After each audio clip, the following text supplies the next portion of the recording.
Vamos falar agora sobre as escolas escatológicas, ou melhor, escolas soterológicas, tá? Bom, tudo aquilo que eu expliquei para vocês é um ponto de vista, uma explicação da soterologia, mas o pessoal vai fazer o seguinte: escuta, essa é a única explicação? Não. Qual que são as outras? Primeiro, os fundamentalistas. Fundamentalistas acreditam que a salvação, ela tem um endereço certo. Deus, ele não pegou a salvação dele, porque o Cristo, ele é único. A obra da salvação, que é a obra da cruz, uma só. Aconteceu uma vez só. E com o endereço certo. Deus não deixou a obra da salvação largada no tempo, largada no vento. Isso é chamado de fundamentalismo. Deus, ele é métrico. Então ele vai medindo passo a passo. Para quem que ele enviou Jesus Cristo? Ele enviou Jesus Cristo para os eleitos. Isso aqui é o fundamentalista. Os eleitos. Quem são esses eleitos? Eleitos que Deus escolheu antes que o mundo existisse. Jesus veio especificamente para os eleitos. Quem são os eleitos? Todos aqueles que são chamados para o Evangelho e pelo Evangelho. O Evangelho é um chamado que vem de cima. Aí você está perdido no meio da multidão. Aí você está passando lá na Praça da Sé, de repente você ouve um pregador do Evangelho. Você é um não eleito, você vai embora a vida inteira. Você passa 30 anos pelo cara e você nunca para nem para ouvir. Pega o folheto, dá uma lida e enrola ele, coloca um fumo dentro e dá umas baforadas. Ou faz um aviãozinho e joga. Você pega a Bíblia, você zomba dela, você é um não eleito, ou um réprobo, tá? Réprobo é uma pessoa que foi reprovada. Isso aí sem muita alternativa. Você vai passar os 30 anos lá pelo camarada que eu falei da Praça da Sé, nunca vai parar para prestar atenção nele. Nem nele, nem nas músicas evangélicas, nem na Marcha para Jesus, nem nos programas de televisão, nem em frente às igrejas. Você entra e sai da igreja, mas você, a igreja não entra em você. Você entra e sai da igreja, mas é como se entrasse num terreiro qualquer, de qualquer religião, porque é tudo igual. O Evangelho não fez um chamado para você. Mas o que acontece com o eleito? O eleito é aquele que o Evangelho é pregado, toca no coração dele, ou vai tocando ao longo da vida dele, e uma hora ele vai pensando: eu tenho que mudar de vida, tenho que ter um encontro com Deus. E você vai ganhando uma certeza de que só o Evangelho é a mensagem de salvação. Esse é o ponto de vista fundamentalista. Qual que é a abrangência da salvação? A salvação abrange os eleitos, exclusivamente os eleitos de todos os povos. Tá bem? Porque o Evangelho, ele é um chamado para a salvação e ele é um chamado eficaz. Chamado eficaz é porque Deus não deixou a obra dele solta. Escuta, eu vou mandar Jesus morrer lá na cruz lá, mas eu vou deixar o pessoal se decidir. Sabe? Se eles quiserem, bem. Se não quiser, bem também. Os fundamentalistas falam: não, está errada essa leitura. A leitura é a seguinte: vou mandar Jesus morrer pelos eleitos por causa que eles vão atender ao chamado eficaz do Evangelho. Eles vão atender esse chamado. O Espírito Santo vai descer sobre eles. É eficaz.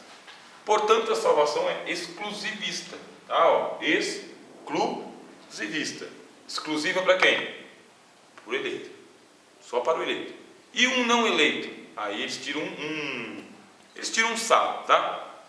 Olha, os eleitos virão com certeza. E os não eleitos? Se quiserem.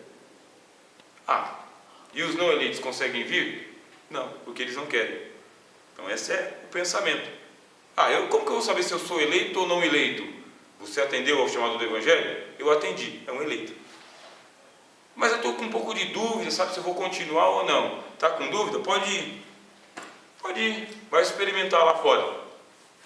E se não der tempo de eu voltar? Então você é um não eleito. E se eu voltar? E você é um eleito. Quem pode dizer quem é eleito e quem é não eleito? Você, porque é uma convicção interna. Ninguém pode dar convicção de salvação para você, só você e Deus. Então esse é o ponto de vista fundamentalista, tá? Lógico que entre os fundamentalistas você vai ter aí o pessoal fundamentalista da predestinação e fundamentalista do livre-arbítrio. O fato da pessoa defender o livre-arbítrio não livra ela também de ela ser um fundamentalista. Por quê? O pessoal do livre-arbítrio fala também que o Evangelho é um chamado para as pessoas que são eleitas quando elas escolhem Jesus.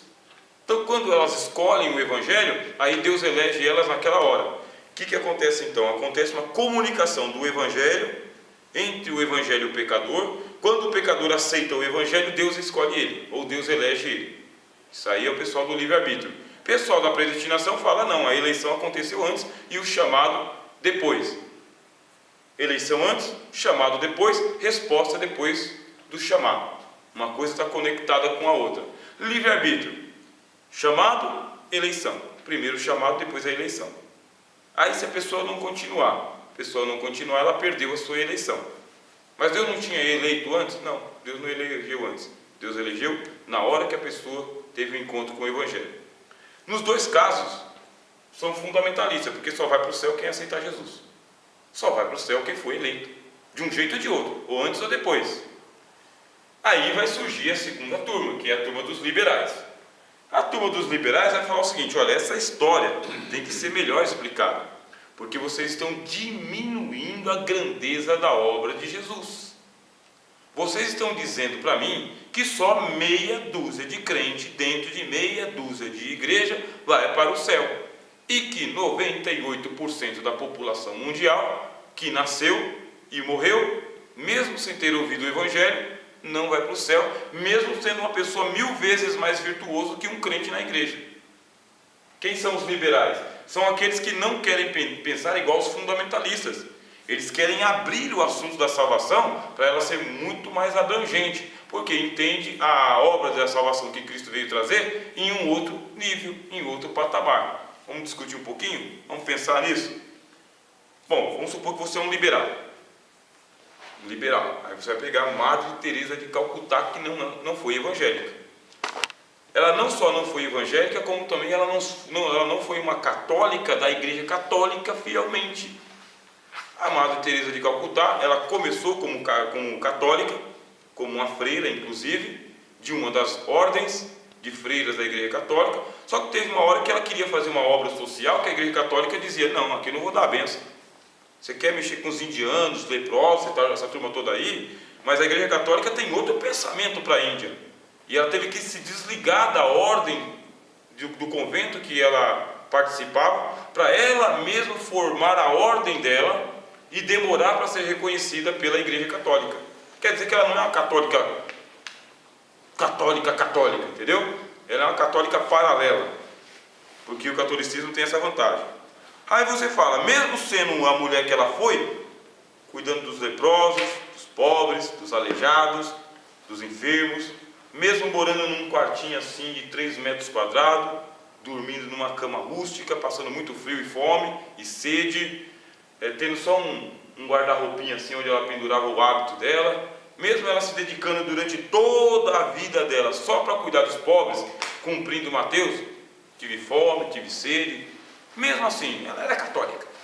Então, como ela é católica, ela está nesse exato momento no purgatório, e do purgatório ela vai para a Guiena, para o inferno.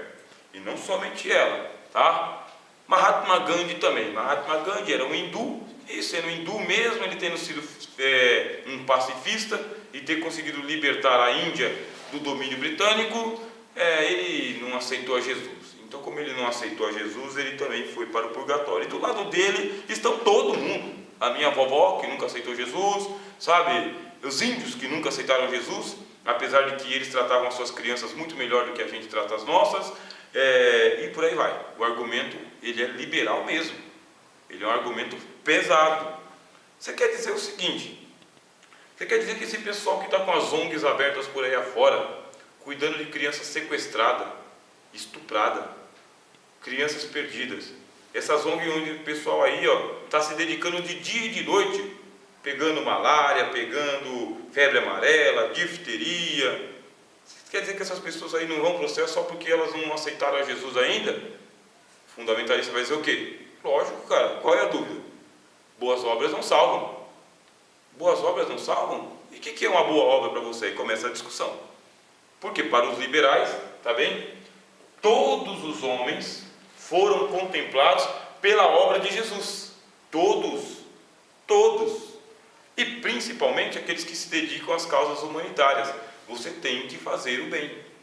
Entre esses aqui, tá bem? Nós vamos encontrar a teologia da libertação. Já ouviram falar? Teologia da libertação? Vamos falar um pouquinho sobre ela.